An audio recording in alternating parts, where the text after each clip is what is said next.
once you have finished your line drawing, enlarging your succulents, you are actually going to take some Elmer's glue and you are going to carefully trace your letters with glue.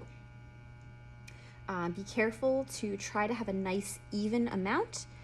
Don't let it glob too much. It's okay for it to be a little bit thinner or thicker than thinner than thicker than thinner. That actually gets a nice kind of effect at the end. So don't worry about it all looking exactly the same. But you are going to carefully trace your lines.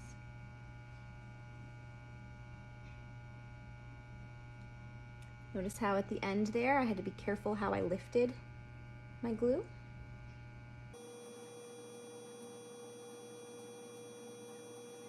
Now, I should have worked left to right. That way I wasn't smudging anything. But because I started in the middle, I would not want to then lean over this to do that part. So instead, I'm just gonna turn my page so that I can get a good angle on whatever I am drawing or putting the glue on top of. There's no need to go into the border, so leave that 1-inch border empty.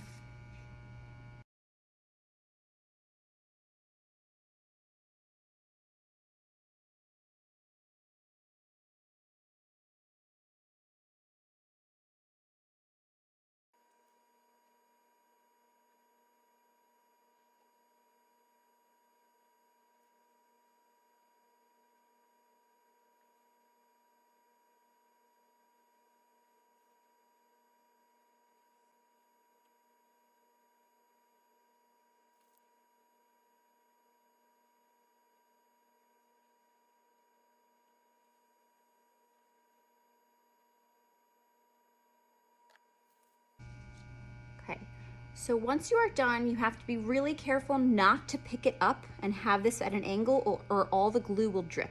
You have to keep it nice and flat. This will take a couple of hours to dry, so it's going to go on one of the drying racks. But again, very carefully pick it up by the border, keep it nice and flat, not tilted in any way, and slide it gently into the drying rack to set. You'll notice that some areas maybe got a little bit too thin.